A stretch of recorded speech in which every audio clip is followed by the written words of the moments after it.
He had heard every kind of music imaginable, but when she began playing melodies that came from someone else's heart beating inside her chest, Simon Cowell realized he was about to witness something that would redefine what it means to carry another person's rhythm through life.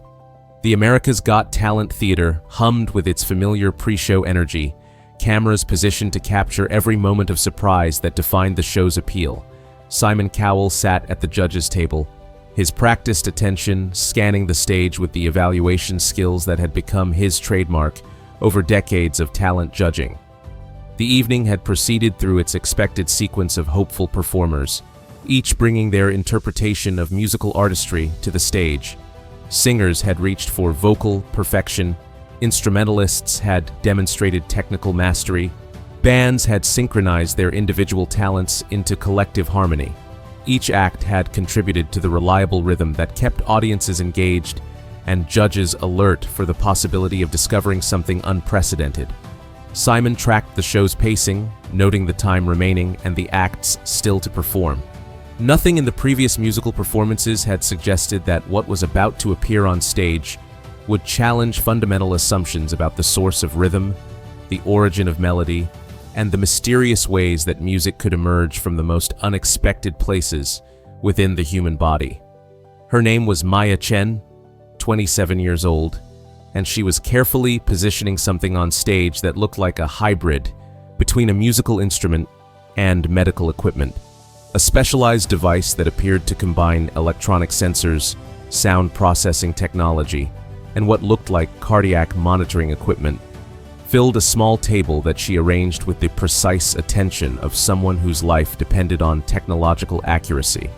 Maya wore a simple white dress that suggested both performance readiness and the kind of practical clothing that wouldn't interfere with medical devices. Around her neck hung a delicate silver chain with a small pendant that, upon closer inspection, appeared to be made from some kind of medical material, perhaps titanium or surgical steel. Behind Maya's equipment setup stood a middle-aged woman with kind eyes and nervous hands, her presence adding an element of emotional gravity to what might otherwise have appeared to be a complex technology demonstration. The woman's careful attention to Maya's movements suggested a relationship that went beyond typical performer support. Maya had not always been someone who created music from heartbeats. 18 months ago, she had been a classical pianist studying at Juilliard, her life defined by disciplined practice, precise technique, and the pursuit of musical perfection that required nothing more than skilled fingers and deep understanding of composed melodies. But Maya's relationship with music had been fundamentally altered by a medical crisis that began with shortness of breath during practice sessions, progressed to fainting episodes during performances, and culminated in the diagnosis that her heart was failing due to a rare genetic cardiomyopathy that had remained undetected until it reached critical stage. Without a heart transplant, Dr. Patricia Williams had explained during the consultation that changed everything. You have perhaps 6 months. With a transplant, if we can find a compatible donor, you could have a normal lifespan. Maya's placement on the transplant waiting list had been accompanied by the difficult reality that heart donors were rare, that compatible matches were even rarer, and that many patients died waiting for organs that never became available. During the 8 months Maya spent on the transplant list, her relationship with music had evolved from performance to something more essential. Unable to practice piano due to her declining cardiac function, Maya had begun exploring how music could exist in forms that didn't require physical exertion. Electronic composition, sound manipulation, the creation of melodies through technology rather than traditional instruments.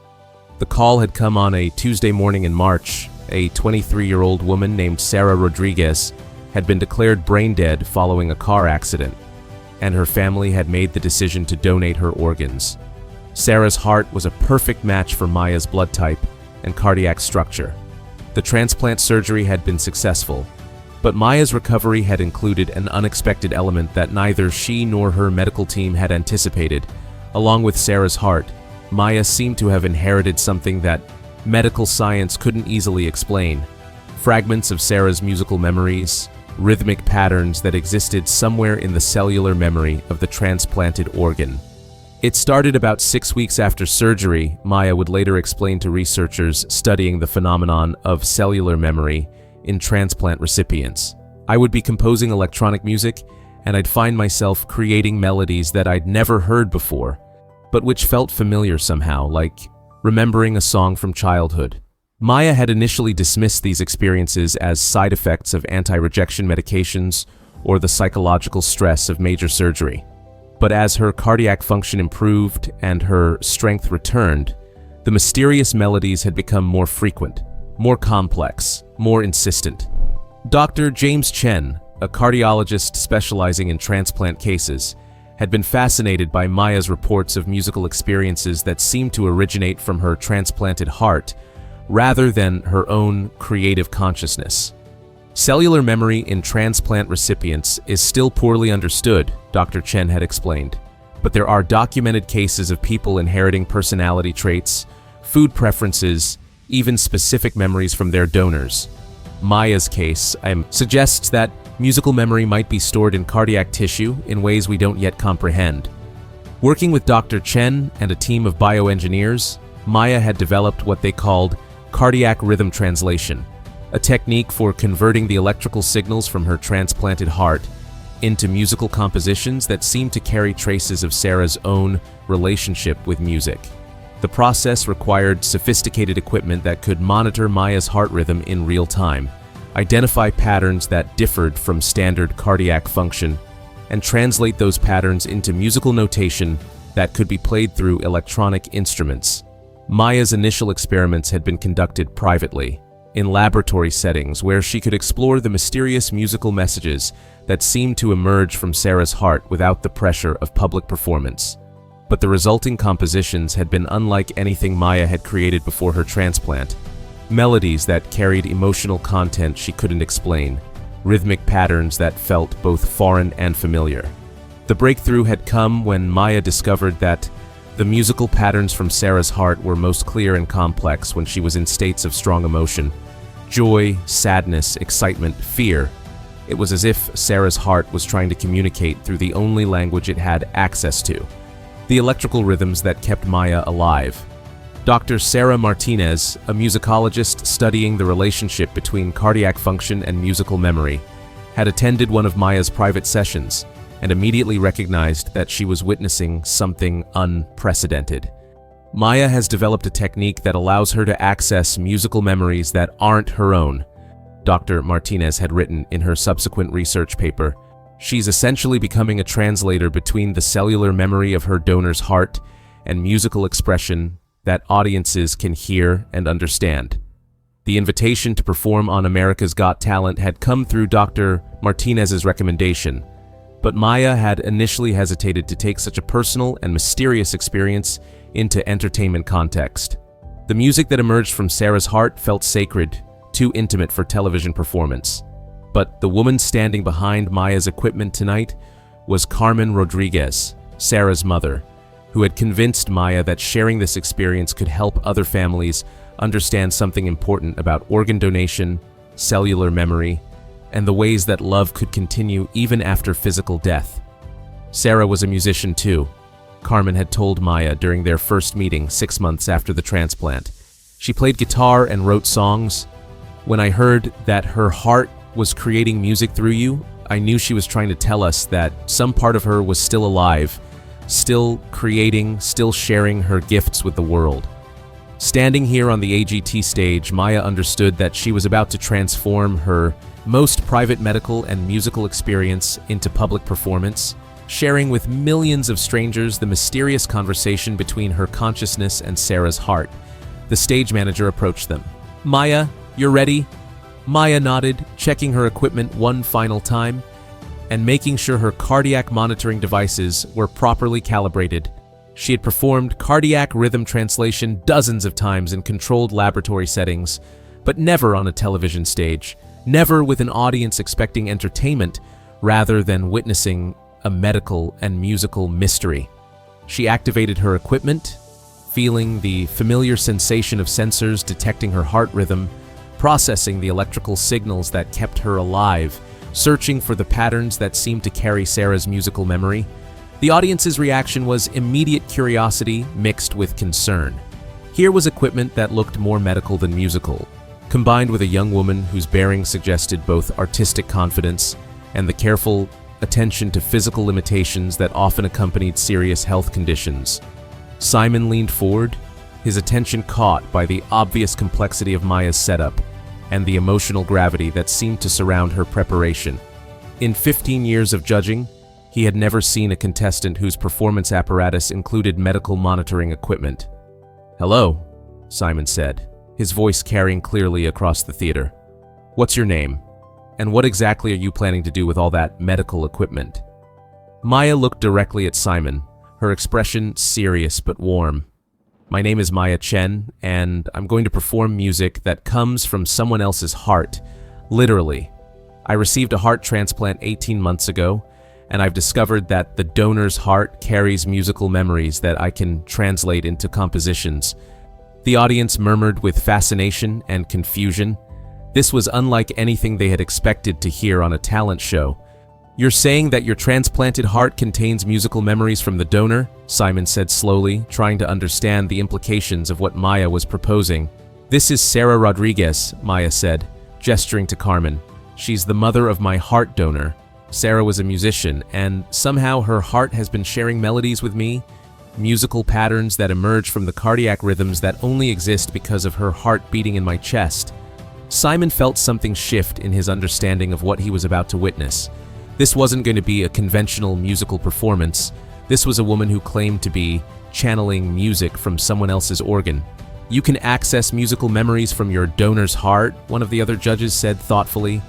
"I can translate the electrical patterns from Sarah's heart into musical compositions," Maya clarified. "When I experience strong emotions, the heart rhythm patterns become more complex, more musical.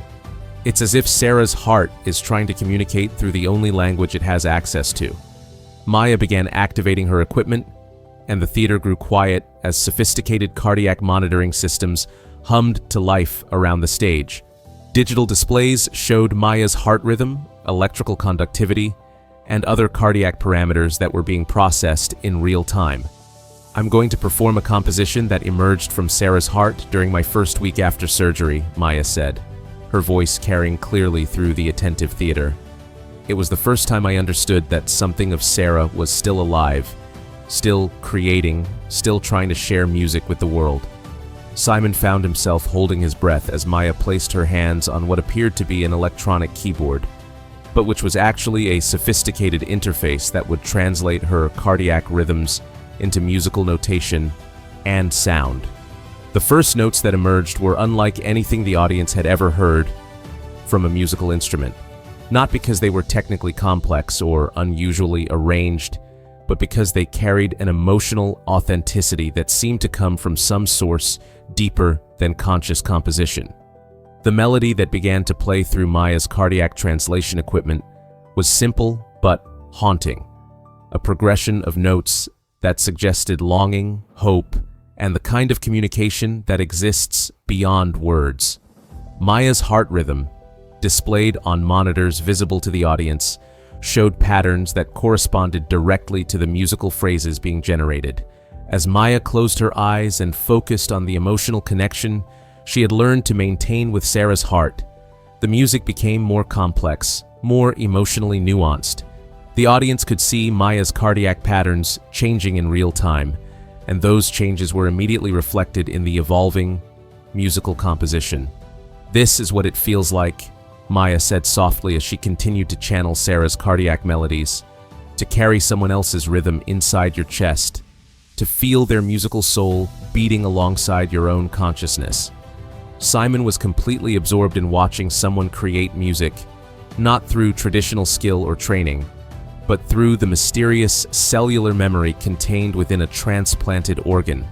Maya's technique was unprecedented, but what made the performance extraordinary was the obvious emotional authenticity of the communication between Maya and Sarah's heart. The musical composition continued to evolve, reflecting what appeared to be Maya's real-time conversation with the cardiac memories she had inherited. Sometimes the rhythm suggested joy, other times sadness, but always with the underlying theme of connection that transcended physical death. As Maya's performance approached its climax, something remarkable happened on the cardiac monitors. Her heart rhythm began displaying patterns that her doctors had never seen before, complex electrical signatures that seemed to contain information beyond normal cardiac function. "Sarah," Maya whispered, speaking directly to the heart beating in her chest, "I can feel you trying to tell me something." The music that emerged in response was the most beautiful and complex composition of the performance, a melody that seemed to capture not just Sarah's musical memory, but her personality, her love for her family, her appreciation for being able to continue creating music even after her physical death. Carmen Rodriguez, watching from beside the equipment, began crying as she recognized something in the musical patterns that reminded her of songs Sarah had written before her death. The final notes of Maya's cardiac composition faded slowly, leaving the theater in profound silence. The audience seemed uncertain whether to respond with applause or something more reverent. What they had just witnessed felt too sacred for ordinary entertainment acknowledgement. Then Simon did something unprecedented. He stood up from the judges' table, not to critique or evaluate, but to honor what Maya had shared. The rest of the judges followed, then the entire audience, but they weren't applauding yet. They were standing in respectful acknowledgement of something that transcended performance and became communion with mystery. After a moment that felt like a prayer, Simon began to applaud slowly, deliberately. But this wasn't entertainment applause. This was recognition of something that challenged fundamental assumptions about life, death, and the continuation of human essence beyond physical existence. Maya stood behind her equipment, surrounded by the lingering electronic harmonies of Sarah's cardiac melodies, watching Simon approach the stage with hope and uncertainty. Simon climbed onto the stage and approached Maya and Carmen, stopping beside the medical equipment that had just been used to translate death into music, separation into connection. "Maya," Simon said, his voice thick with emotion, "I want to tell you something, and I want to tell Sarah's mother something." They waited, uncertain whether Simon's response indicated success or confusion about how to categorize what had just been shared. "In 15 years of judging talent competitions," Simon said, "I have never witnessed a more profound demonstration of the continuation of human essence beyond physical death. You didn't just perform music, you proved that love, creativity, and individual spirit can survive in ways that medical science is only beginning to understand." Simon looked at Carmen, then back at Maya. "Sarah's heart isn't just keeping you alive, it's allowing her to continue creating, to continue sharing her musical gifts with the world. You've become a bridge between life and whatever comes after, proving that the most important parts of who we are don't end when our bodies fail." Carmen was crying openly now, but they were tears of joy and recognition. "And Carmen," Simon continued, addressing Sarah's mother directly, "your daughter is still creating music. Through Maya, Sarah is still sharing her songs with the world, still touching hearts, still proving that the love between a mother and daughter transcends any physical limitation." Simon turned to address the entire theater. "Ladies and gentlemen, Maya Chen and the spirit of Sarah Rodriguez have just demonstrated something extraordinary about organ donation, cellular memory, and the mysterious ways that human essence can continue beyond what we understand as death." As the golden buzzer activated and confetti began falling around them, Simon gestured to the cardiac monitors that had displayed Sarah's musical patterns. "What we just witnessed wasn't just music," Simon said. "It was proof that when we give the gift of organ donation, we're not just saving lives, we're allowing spirits to continue expressing themselves, creating beauty, sharing love with the world." After the cameras stopped rolling, Simon spent time with Maya and Carmen, learning more about Sarah's life, the transplant process, and the mysterious musical communication that had developed between Maya and her donor's heart. "You know what moved me most about your performance?" Simon asked Maya. "It wasn't just the technical innovation of translating cardiac rhythms into music. It was watching you honor Sarah's memory by allowing her heart to continue creating, to continue sharing its musical gifts. Maya gently touched the pendant around her neck, which contained a small piece of medical titanium from Sarah's surgical procedures. Sarah taught me that music doesn't come from fingers or vocal cords or instruments. It comes from the heart, literally. Her heart is still beating, still feeling, still creating music that I'm privileged to help share with the world. Simon realized he had learned something profound about the relationship between physical death and spiritual continuation, about the ways that organ donation could preserve not just life, but personality, creativity, and love. 6 months later, Maya established the Sarah Rodriguez Foundation for Cardiac Arts, working with transplant recipients to explore whether other organ recipients experienced similar cellular memory phenomena. The foundation provided equipment and training for transplant survivors who discovered musical, artistic, or creative abilities that seemed to originate from their donors.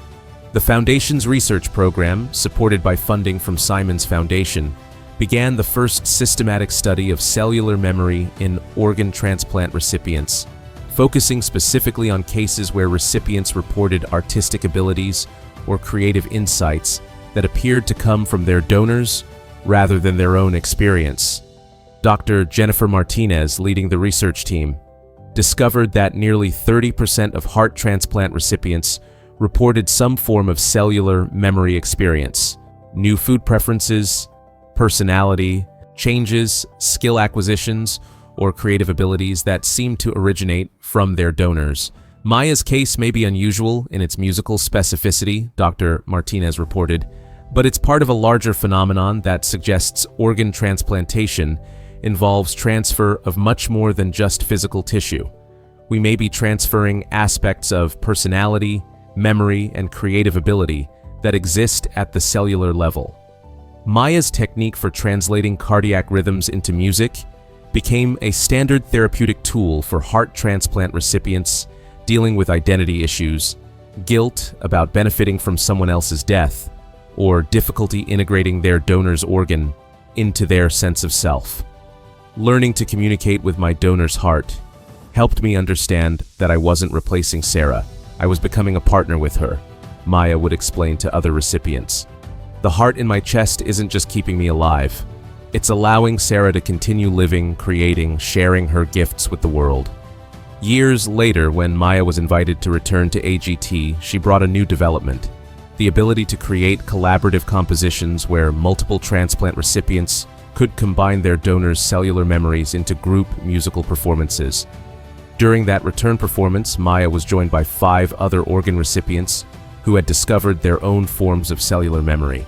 A liver recipient who had inherited cooking abilities from his donor, a kidney recipient who had developed painting skills that seemed to come from her donor, a lung recipient whose donor's athletic memories had improved her own physical coordination. Together, they created a multimedia performance that combined Maya's cardiac music with the other recipient's donor-inherited abilities, demonstrating that organ transplantation could preserve and transfer not just life, but the creative essence that made each person unique. The performance concluded with Maya playing a new composition that had emerged from Sarah's heart just days before the show, a musical piece that seemed to express gratitude for the opportunity to continue creating, to continue touching hearts, to continue proving that the most important parts of human beings could survive and thrive even after physical death. Sarah's heart taught me that death isn't the end of creativity, Maya said as the final notes faded. It's just a transition to a different form of artistic expression, one that requires partnership between donor and recipient, between spirit and flesh, between what was and what continues to be. The cardiac rhythms that had created Maya's music continued beating, continued generating melodies, continued proving that Sarah Rodriguez was still alive in the most essential ways, still creating beauty, still sharing love, still demonstrating that the human heart contains mysteries that medical science was only beginning to understand. It wasn't just television that night. It was a revelation about the continuation of human essence beyond physical death, a demonstration that organ donation could preserve not just life, but spirit, and proof that love could find ways to keep creating keep sharing, keep beating in rhythm with hope, long after the body that first contained it had returned to rest.